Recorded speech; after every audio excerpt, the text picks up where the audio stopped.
Boom! All right, Bourbon Quest. It's your host, Bourbon Steve. Man, if you've been watching over the last couple of weeks, I mentioned this whenever I did it. It's been within the last 2 weeks that tonight we're doing blind Wathen's single barrel against Elmer T. Lee single barrel. Which is the better single barrel? Haha, we're about to find out, yo. So, I'll show these in a minute, but this is Charles Medley Distillery, Wathen single barrel, personally selected Kentucky straight bourbon whiskey, 94 proof. And then we have single barrel sour mash, Elmer T. Lee, Kentucky straight bourbon whiskey, 90 proof. So similar proof points. The Wathen's being slightly higher than the Elmer T. Lee. What does it say on the back of the Elmer T. Lee? It says, Elmer T. Lee produced some of the finest bourbon ever bottled. This is single barrel bourbon. This single barrel bourbon is a tribute to him, Elmer T. Lee. So you can also go back, I think earlier in this year, I did blind mash bill number 2 with Rock Hill Farms, Blanton's, Hancock, and Elmer T. Lee. And spoiler alert, Elmer T. Lee finished last. And then, about 6 months ago, I was turned on by a patron at my bar to this Wathen's, and never heard of it before they had mentioned it. And then when I saw it available, I picked it up, and then it was so good, I did go ahead and pick up a backup bottle of it. But one thing is that this is, the Wathen's is $50 and should be attainable. It's not everywhere and not always there, but a hell of a lot easier to find than the Elmer T. Lee, which the Elmer T. Lee is right around $45. So again, MSRP that is. I've seen it freaking $400, $450 at different stores, which is just stupid. It's not even that freaking good. I don't even know if it's really worth $45, to be honest with you. I'm gonna hold them both up here so you can see they're the exact same freaking bottle, which is really curious to me. I mean, it's the exact same bottle with the indentions here on the side for where you're able to hold, to this round bevel right at the neck and shoulder. I mean, you cannot, without the labels, these are the exact same freaking bottles. So I found that to be interesting too. So what we're doing tonight is we're doing it blind. Don't pay attention to what glass is behind what bottle, because these have been mixed up, arranged using a very high-tech, sophisticated, and dangerous procedure approved by NASA. That's a bunch of bullshit. I just like saying that. Cheers, Bourbon Quest, and remember, stay hydrated, my friends. Alright, let me know if you've had both of these. Leave a comment, let me know what you think. But I kind of got a pre-deposition of what I think is going to happen, but again, that's why I wanted to do it blind, so that I didn't have any biases coming in. So we'll just go off with number 1. I mean, it's very sweet on the nose, your traditional caramel, vanilla, touch of toffee, but I mean, nothing really exciting or complex about this. It's sweet, it's caramel, it's vanilla, it's toffee. Not very sophisticated. Either which one this is, whether it's 90 or 94 proof. Yeah, it noses right around that 90 proof mark. So, all right, let's go in for the palate.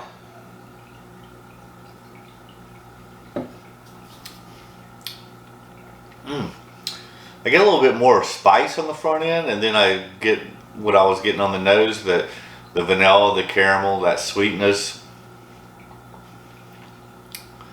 Maybe a touch of toffee. I will say, No, I shouldn't do that. All right, let's go to the second one.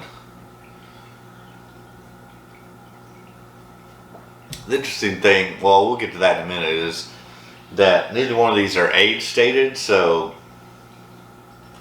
all right, cheers, Bourbon Quest. Let's go to the nose first. Sorry.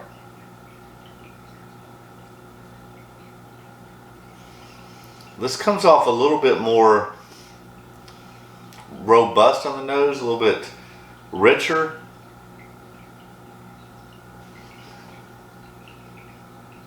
Yeah, this is definitely sweeter on the nose. Whereas this one comes off similar notes, but just a richer, darker complexion of the other. Alright, cheers, Bourbon Quest.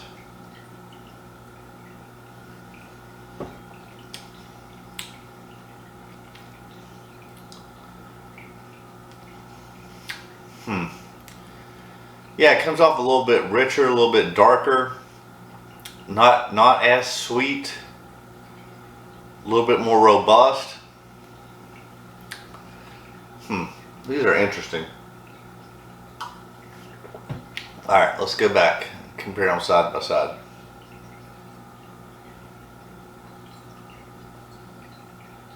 Yeah, sweeter, more robust. Let's taste them back the other way. Alright, cheers, Bourbon Quest.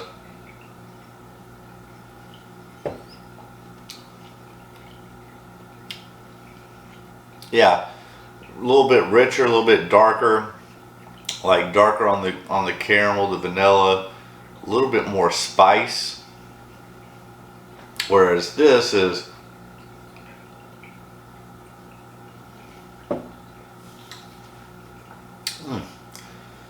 now I do get that spice and sweetness. I mean, they're close. I think one's a little bit sweeter, the other one's a little bit richer, more robust.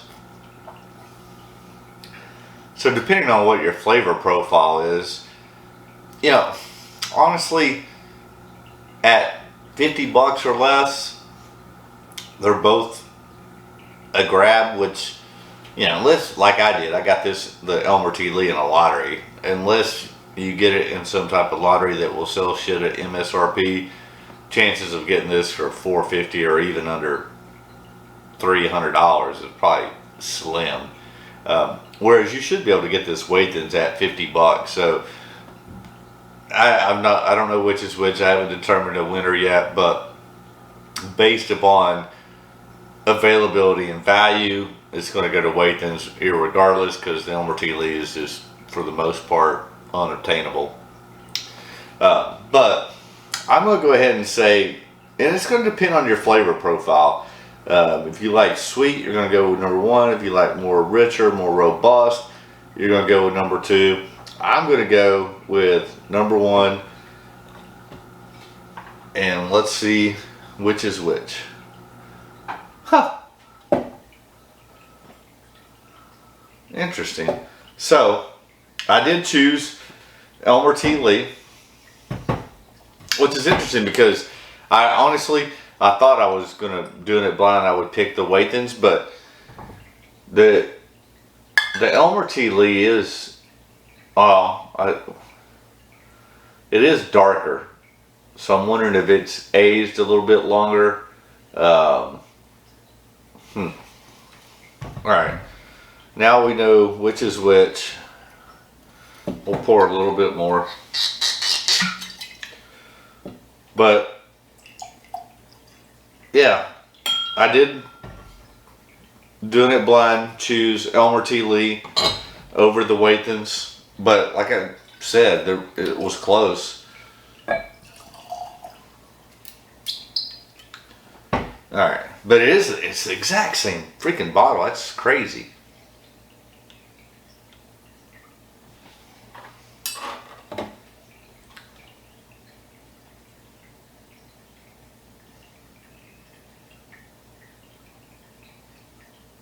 Alright, let's go back. The Elmer T. Lee was the one I thought was the sweeter one.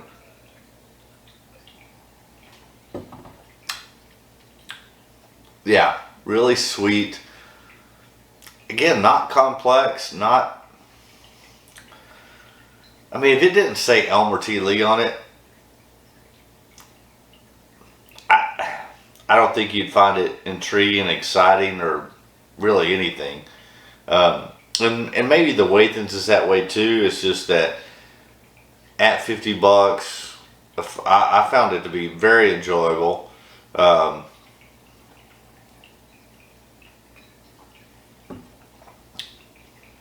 yeah, man, kind of blown away by that. I mean, it's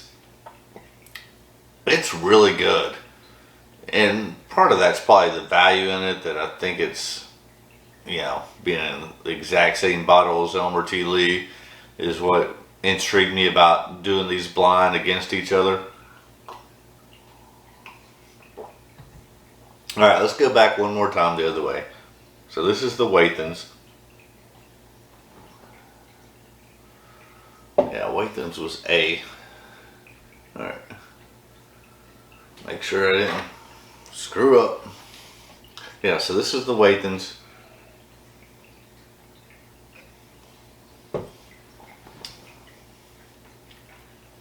Man, I still really like that.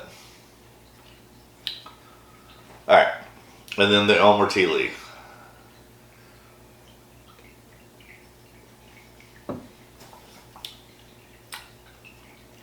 Yeah, I mean, again, they're close.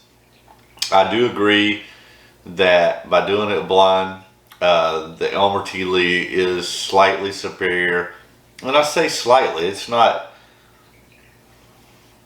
I mean, honestly, I mean, I'm glad I've got an Elmer T. Lee because I know how hard it is to get one. But it's not anything that I would chase because, again, when I did it blind for the mash bill number 2 with Buffalo Trace, it finished last out of the 4 that I did. It was Rock Hill Farms, then Blanton's, and then Hancock, and then Elmer finished last. So definitely nothing. I understand people chasing it, kinda. I think the only reason people chase it is because people want what they can't have. But if you go completely on the flavor profile or whatever, it's not something that I would chase or lose sleep over if I didn't have one. Am I glad and fortunate I have one? Sure. Um, and if I got it again at MSRP, $45, sure. Anything above $50, no, I would pass on it because I can guarantee I can find 10 other bottles, $50 or less, that just on nose and flavor and everything that I would prefer over this. Now the Wathens I think is a hidden gem that it's solid, it's good. I really like it. I really enjoy it, especially at its price point and availability. Again, it's also not anything, and I could probably find 10 other bottles at $50 or under that I prefer over this as well. But it is something I do enjoy. I think is interesting and would definitely buy again. Which I already have. I mean, when I first had it, I thought it was super awesome, and maybe a little less so than before, but it's definitely one I would buy again. Yeah, there you have it. Wanted to do these blinds to give you the results, an unbiased opinion. I really thought I would choose Wathens over Elmer T. Lee, but turns out that wasn't the case. But the Elmer T. Lee is not great. I mean, it's good at best. Probably like I said, more along average. I mean, both of these you can find 10 other bottles for $50 or less that if you did them side by side in a blind fight or whatever, that would be better than either one of these. But this is a buy at $50. This is a buy at $50. Anything above $50 for either one of these is a pass. But hey, let me know what you think. If you've had both of these, if you agree or disagree, welcome your comments and your opinions.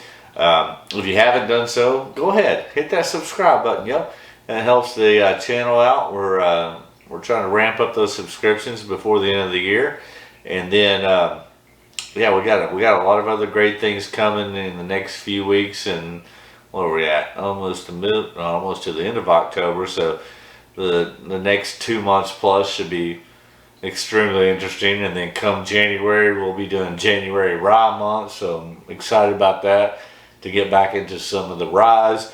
And then smash that like button if you like this video or the content in general I'm bringing. Smash that like button. It helps the YouTube algorithms to get it out to more people. I told you to subscribe. Oh, don't forget, the most important thing is do yourself a favor and ring that bell for notifications. That way you don't miss a damn thing here on Bourbon Quest. When we drink highly allocated shit, because we pop them, we don't watch them. We drink Elmer tea leaf, we don't give a fuck. And I'm trying to bring you some information, some knowledge, some content. I love bringing this out to you. I really appreciate all your support and feedback. It means a lot. And yeah, the next 2 months plus will be freaking phenomenal. And then we'll look to see what 2023 has in store. I think it's going to be good. I think I'm really anticipating 2023 to be the best year yet in my Bourbon Quest. So we started this Bourbon Quest in 2020. We started the channel in 2021. And I think 2023 is going to be the best year yet. I'm pumped. I'm excited. Excited not only for 2023, but the next 2 months plus at what we bring you. So, hey, that's a wrap, yo. We got to go. But before we sound off, well, I just want to say, as always, that my wish for you is that all your Bourbon Quest dreams come true. Hallelujah! That's a wrap, yo. Cheers, Bourbon Quest. I love it. Yeah, baby.